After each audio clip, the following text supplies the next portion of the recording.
Imagine a city of the future. Gleaming towers of glass and steel pierce the clouds, reflecting the soft glow of a setting sun. Wide, pristine boulevards stretch for miles, perfectly paved and empty.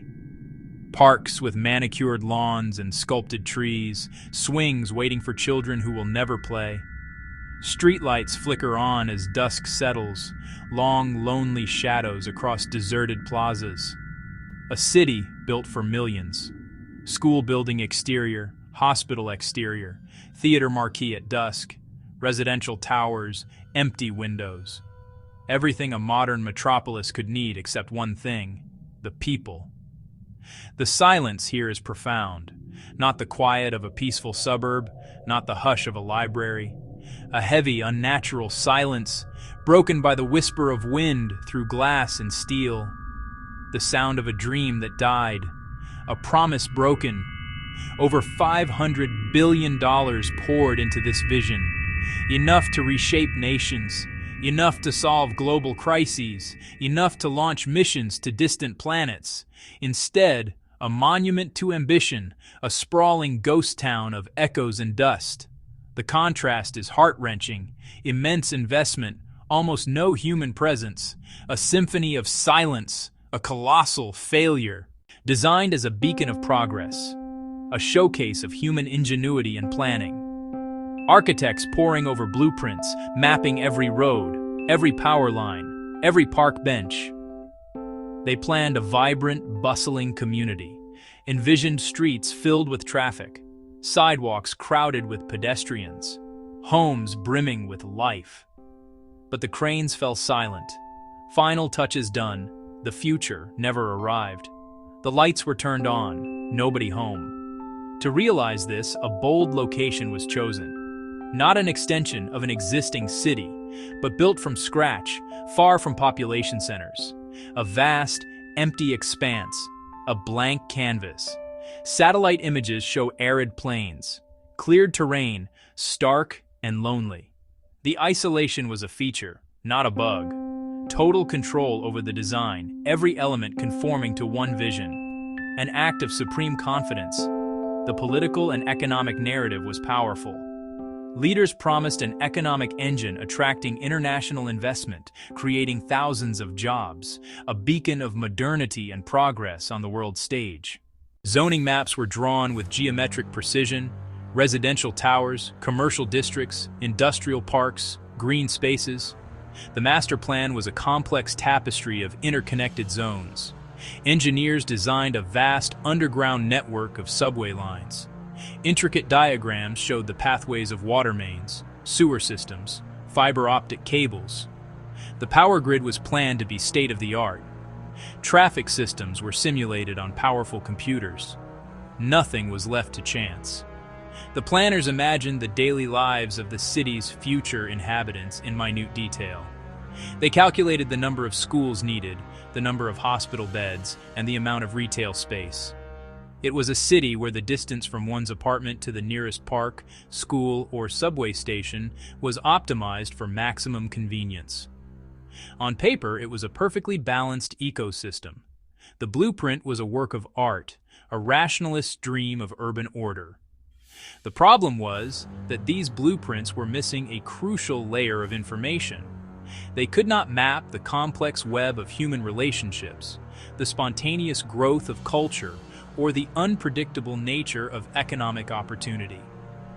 The blueprint was for a machine, not a living organism. It was a design for millions of people, but it was a design conceived without their input, their history, their messy, unpredictable humanity. That omission would prove to be fatal. Construction began at a breathtaking pace. The empty landscape was transformed almost overnight into a massive construction site. A forest of cranes rose against the horizon, their steel arms swinging day and night. The air filled with the sounds of heavy machinery, the roar of trucks, and the percussive rhythm of jackhammers. The speed was a critical part of the project's narrative. It was meant to be a demonstration of power and efficiency. Entire city blocks seemed to appear out of thin air. Highways were paved, bridges were erected, and subway tunnels were bored deep beneath the earth. The logic was to build everything first. The idea was to present a finished, turnkey city to the world.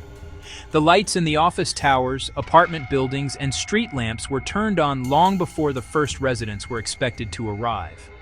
It was a city built in anticipation, a concrete mirage shimmering in the desert. The projections for population growth were incredibly optimistic, but the early reality was starkly different. The expected population of several 100,000 in the first year was, in reality, only a few thousand. The vast, empty apartment buildings and silent office towers stood as a quiet rebuke to the confident projections.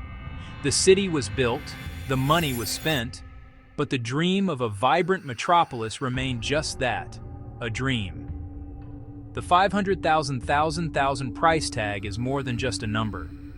To understand the failure, we must follow the money. Visual, a $500 billion chart divided into segments: skyscrapers, infrastructure, maintenance, land acquisition, empty subways, power grids built for a population that never materialized. Each empty apartment is a frozen asset producing nothing. Compare total cost to the handful of actual residents. The cost per resident is not thousands, it's millions.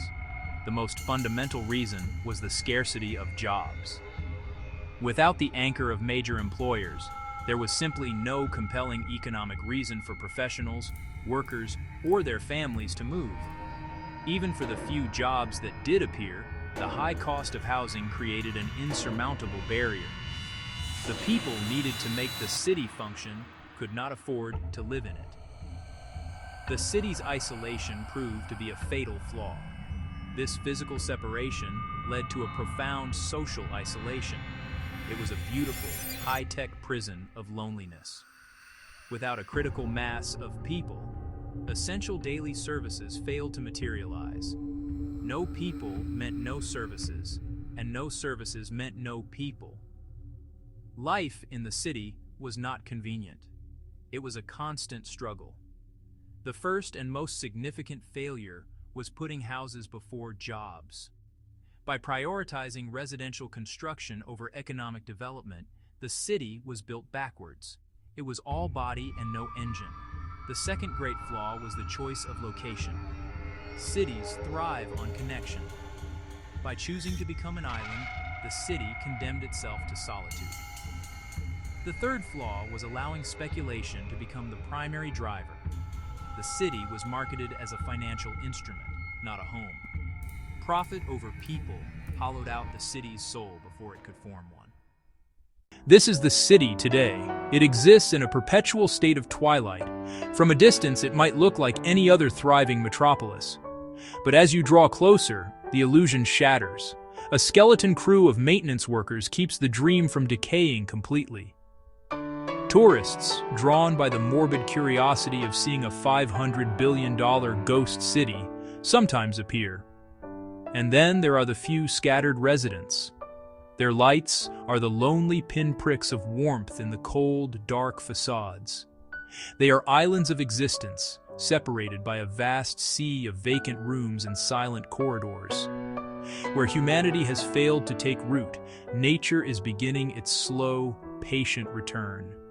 Small, resilient weeds push their way through the fine cracks in the pavement. Dust dulls the futuristic shine. After a rare rainstorm, rust-colored stains begin to appear. These are the first whispers of entropy. The city's silence and emptiness have created an accidental wildlife sanctuary.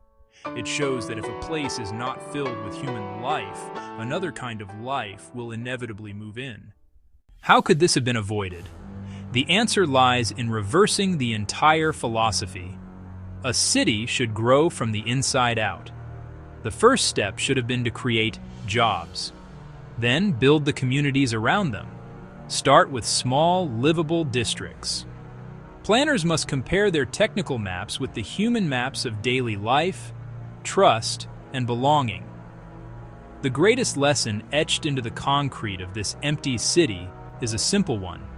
You must plan for people, not just for buildings. A city is not its buildings. It is work. It is culture. It is the accumulation of daily habits, rituals, and relationships over time. It is a living organism that must grow, not a machine that can be assembled. As we zoom out from this silent metropolis one last time, we are left with unsettling open questions. Can this place ever return to life? Or is it destined to become a modern ruin? Was this city ever truly built for people? Or was it always intended for money? What happens when the money leaves?